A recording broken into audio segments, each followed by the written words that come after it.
Bueno, te recibimos en una jornada más para seguir repasando los barrios de Montevideo, pero no nos movemos en este caso porque vamos a continuar en el caso del barrio Pocitos. Habíamos hecho una introducción, habías hecho, mejor dicho, una introducción acerca, bueno, de la nomenclatura, de los orígenes.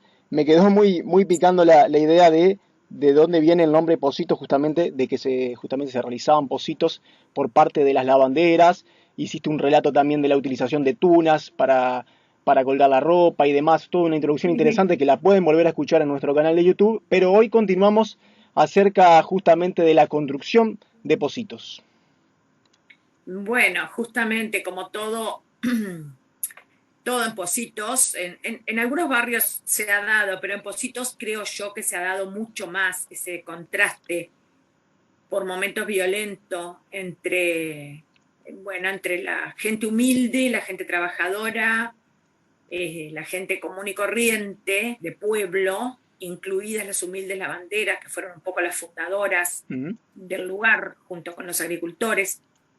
El contraste entonces entre esa gente y un naciente y pujante turismo que ya había comenzado en realidad en la propia Montevideo. En la propia Montevideo se había creado un hotel que prometía mucho, el Hotel de Baños, que tenía toda una parafernalia de la cual ya hablaremos, muy importante, de construcciones muy lujosas, incluso con un aire, te diría, casi tropical en su decoración. Y ese emprendimiento había sido llevado adelante por Emilio Reus, ¿no? Menciono esto simplemente para que la gente vea cómo el movimiento del turismo no empieza en el este, sino que empieza en la propia Montevideo, en lo que luego va a pasar a conocerse como el barrio Guruyú. Hay una canción y todo, ¿no? Uh-huh. Pero bueno, ¿de dónde viene el nombre? El nombre viene de Gunuyu, un francés que fue el fundador de ese emprendimiento de aguas, un poco aguas curativas, un poco por ahí venía la idea, y luego retomado con gran pujanza por Emilio Reus. Bien, en Pocitos se va a dar de alguna manera el segundo jalón importante en la corrida de ese turismo, ¿verdad? Fuera de Montevideo, porque en ese momento Pocitos no formaba parte de Montevideo, era un pueblo. Pero bueno, se da, como digo, ese bien interesante contraste entre gente pudiente y gente humilde desde el primer día. Claro. Y por eso quiero mencionar ahora los emprendimientos comerciales encaminados al turismo, empezando por el primer restaurante y parador de Pocitos, ¿no? Que fue inaugurado el 18 de noviembre de 1877, fíjate, ¿no? Bastante antiguo. Se llamó el primer recreo de los Pocitos. Estamos hablando de una época en la que había una dictadura militar en Uruguay, acababa de dejar el poder La Torre, Lorenzo La Torre. No, perdón, estaba en su auge aún el poder de Lorenzo La Torre. Va a seguir hasta 1879. Y se funda este primer recreo de los Pocitos, en el mismo lugar en donde luego se va a construir otro no menos famoso, yo creo que mucho más famoso hotel, que va a ser precisamente el Hotel de los Pocitos, ¿no? En Claro. 1902. Del cual hoy los montevideanos no tenemos más que algunas fotos, ¿no? Porque también tuvo un destino trágico. Fue víctima de varios temporales, pero uno de ellos lo liquidó, literalmente. Ahora, este primer restaurante tenía un jardín con glorietas y mesas, muy al estilo francés de la época, y ofrecía platos especiales. Decía en el cartel, en los anuncios, decía que los platos eran al estilo del país, literalmente. ¿Y cuáles podían ser los platos al estilo del país? Bueno, el primero de ellos, vamos a estar de acuerdo, me parece, ¿no? Asado con cuero. Después venían tallarines y ravioles. Ahí se nos abre una incógnita, porque en realidad han pasado, por supuesto que han pasado a ser parte de nuestra gastronomía, pero eran de origen italiano. En ese momento se habían puesto de moda con la inmigración italiana, de moda a la fuerza, de moda por necesidad, pero se habían puesto de moda culturalmente por la inmigración italiana. En realidad, si vamos al caso, en el Montevideo colonial y en el Montevideo más criollo de los primeros tiempos de nuestro país, las pastas no eran la comida típica, la comida típica era otra, era el famoso cocido, lo que nosotros llamaríamos hoy las variantes del guiso, ¿sí? Claro, podríamos decir que hay una fragilidad temporal respecto a ese, digamos, destacado, ¿no? Del plato. Sí, en ese momento ya se podía decir en 1877, pero mirá que sigue siendo novedoso decir en 1877 que los tallarines y ravioles eran del estilo del país. Sigue siendo bastante novedoso. No obstante, bueno, tuvo un éxito enorme y te voy a dar un dato, los carpinteros de la empresa tranviaria de Positos, Buceo y Unión, una empresa tranviaria inglesa, que ya tenía un recorrido importantísimo, ¿verdad? Porque si pensamos que llegaba hasta el Buceo y la Unión, estamos diciendo que llegaba a pueblos que todavía estaban parcialmente desgajados de Montevideo, ¿sí? De la ciudad nueva y de la ciudad novísima, como se le llamaba en ese entonces. Y esos carpinteros construyen en 1879 casillas de baños en bloques separados, unas para hombres, otras para mujeres. En el medio quedaba el parador, que luego va a ser, como digo, sustituido por el Hotel de los Positos, que comenzó a construirse muchos años después, en 1912, según un proyecto de un arquitecto inglés que se llamaba John Adams, que vivía en Montevideo. Bueno, el primer edificio fue destruido por un incendio, luego viene este hotel a todo trapo. Fíjate, cuando digo todo trapo, me refiero a que, por ejemplo, estaba iluminado con 10.000 lamparitas eléctricas. Era todo un lujo para la época. Y tenía 600 habitaciones. Yo me pregunto, ¿cuántos hoteles hoy en día en Uruguay tienen 600 habitaciones? Y además tenía su gran característica, que era un enorme muelle, muy adentrado en el mar, muy ambicioso, por cierto, porque, bueno, ya sabemos el final de la historia, no tuvieron en cuenta los embates de la naturaleza, pero ese muelle era toda una atracción, un paseo turístico formidable, y además allí funcionaba una orquesta, tenía un lugar especial la orquesta. Y la mayor parte de los huéspedes de este hotel eran ya argentinos. Estamos hablando de comienzos del siglo XX. Pero por otra parte, claro, también estamos hablando de un país que en ese momento era un gran impulsor del turismo. Imposible no mencionar a Francisco Piria, que si bien no se destacó en Positos más bien se destacó otro rematador y especulador de tierras que era Florencio Cardó. Pero bueno, estamos hablando de justamente, si decimos 1912, estamos hablando de los tiempos de Piria. Y la afluencia de turismo, y sobre todo de turismo argentino, era una apuesta del gobierno inclusive, ¿no? Aunque Piria nunca, ya podremos hablar de él, Piria nunca juntó, digamos así, sus intereses con los del gobierno, siempre se cortó solo. Pero bueno, el Uruguay tenía interés en estos emprendimientos turísticos, y además, fíjense, digo de paso, ¿no? Lo que era en ese momento la penetración de los ingleses, de los capitales ingleses en los más variados negocios. Ya mencioné los tranvías. Les quiero mencionar ahora, se llamaba Sociedad Comercial de Tranvías, ¿verdad? Esta empresa británica, que va a ser la impulsora de este hotel. Y como una especie de injerto, ¿no? Pensemos en el arco de la Bahía de Positos, se instala este hotel que en total equivalía a una manzana, ¿no? Su área.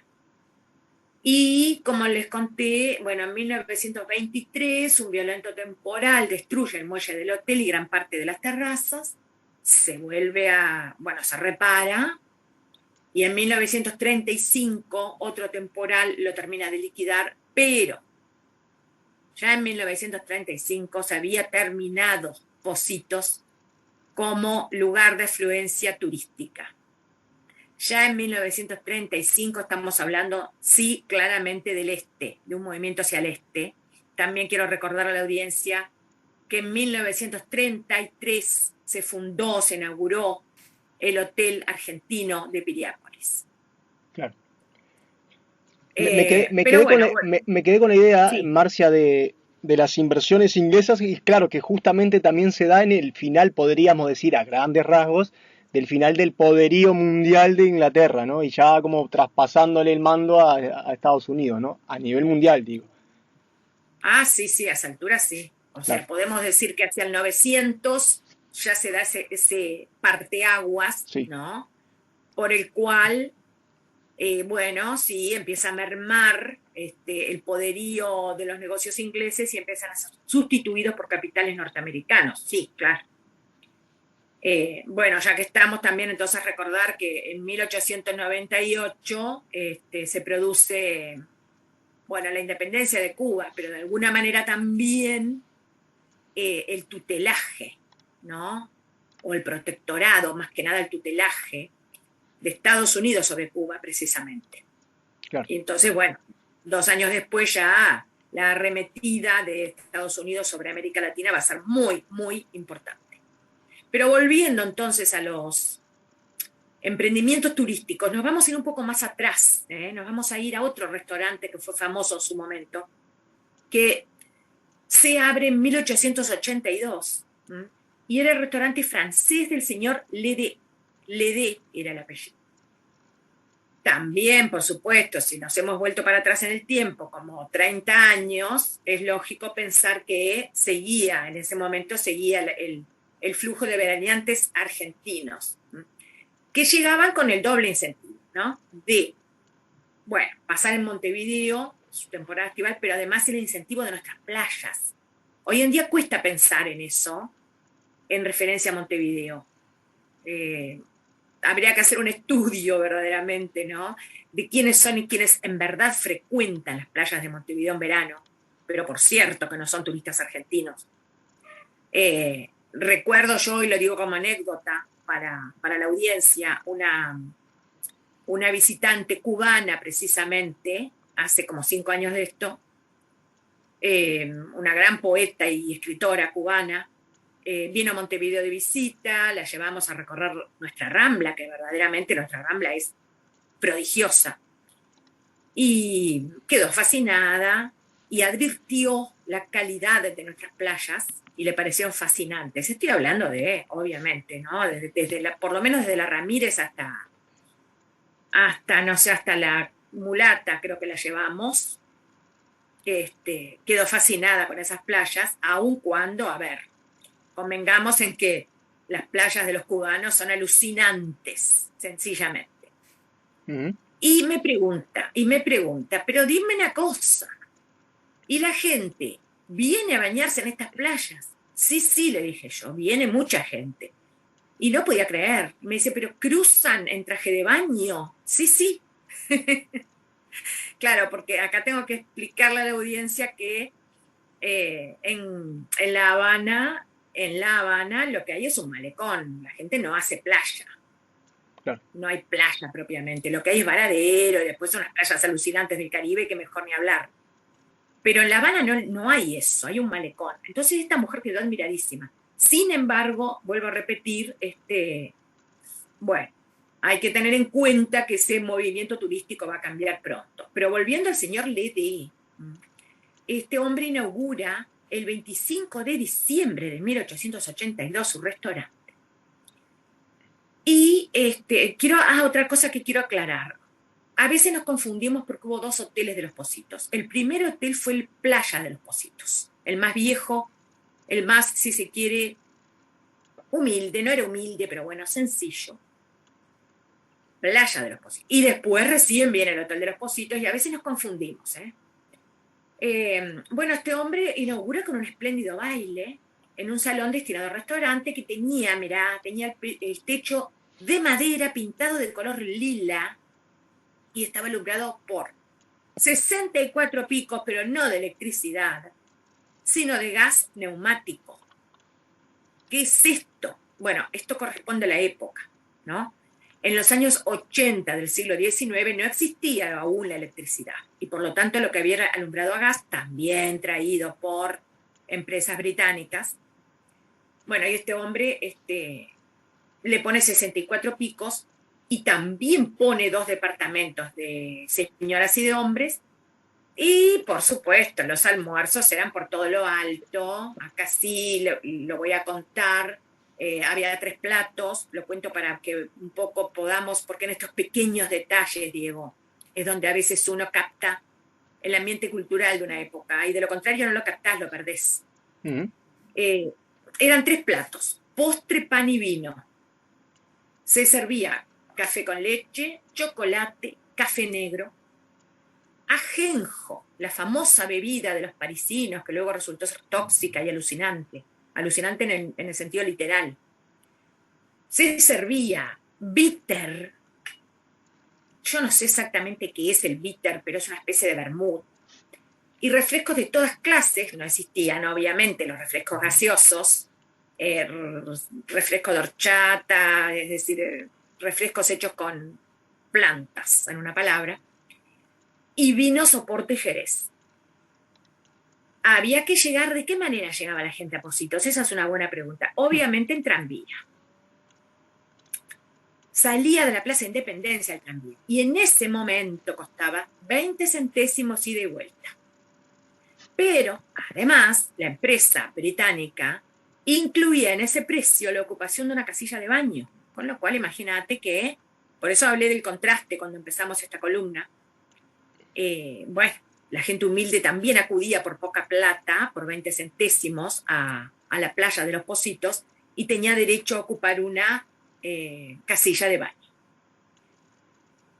Por otra parte, si sacamos esta historia del glamour turístico y por supuesto del glamour francés, la vida en los Pocitos, la vida de todos los días, y sobre todo la vida en invierno, fuera de la temporada, era de lo más tranquila y sosegada que te puedas imaginar. Esto yo ya lo conté, pero lo voy a reiterar. Lo relata de una manera magistral Guillermo García Moyano, que nos ha dejado varias crónicas, todas ellas verídicas, basadas en su biografía.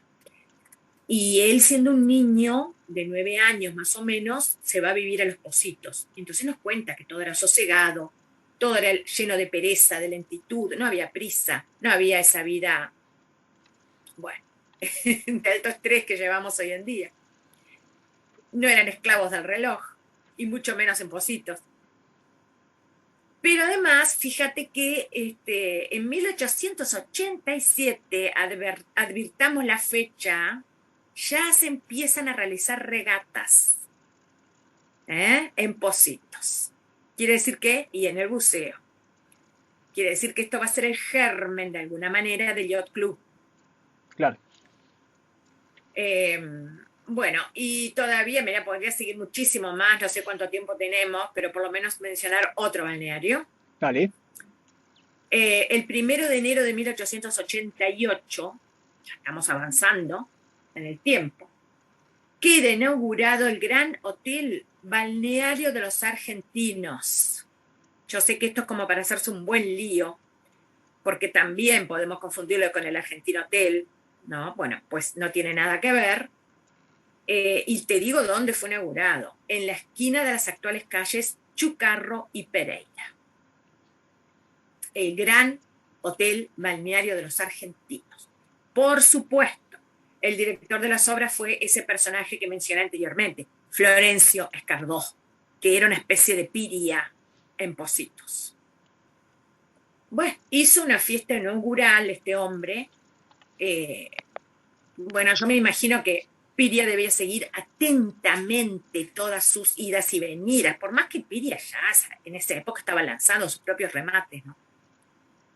Y bueno, y realizó un baile inaugural amenizado por la orquesta del maestro Irigoyen, que continuó con una cena. ¿Y sabes a qué hora finalizó este baile? A ver. A las 10 de la mañana. La peda. Es un poco...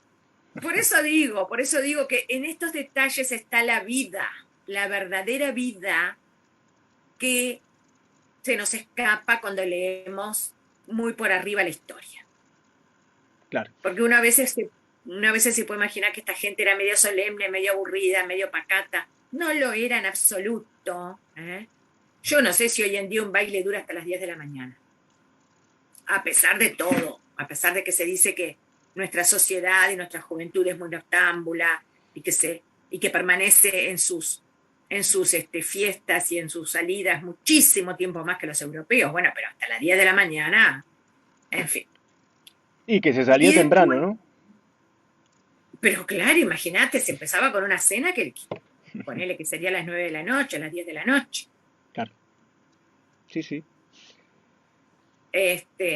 Bueno, en cuanto a la cultura, por ejemplo, porque no estamos hablando solamente de un balneario turístico, estamos hablando de un pueblo, ya había para esos años dos escuelas, una de niñas y una de varones, y bueno, una vez que se terminaba todo esto y empezaban los primeros fríos, Positos volvía a su carácter esencial, que era el de un pueblo obrero.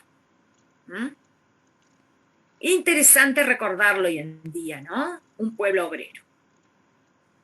Eh, Podría decirles que un señor, ¿no? Un periodista que visita el lugar en julio de 1890, lo visita con un interés, en realidad, no fue por mera curiosidad. Este hombre parece que iba en nombre de un banco que quería rematar, la época de los remates era esa, ¿no? Quería rematar solares en Positos, entonces este hombre va para echar un vistazo y dice que es un pueblo esencialmente obrero. La mayoría de sus hombres son canteros, dice. En realidad se quiere referir, me parece, a agricultores, ¿verdad? Y lavanderas sus mujeres. O sea, pensemos entonces en casas de familia, ¿no? En familias de origen ciertamente humilde. Claro. No obstante, residen allí algunas familias pudientes, dice, construyéndose actualmente muchos edificios y dos hermosísimos chalets. Uno por cuenta del diputado Rufino Domínguez y otro de propiedad del señor Lafón.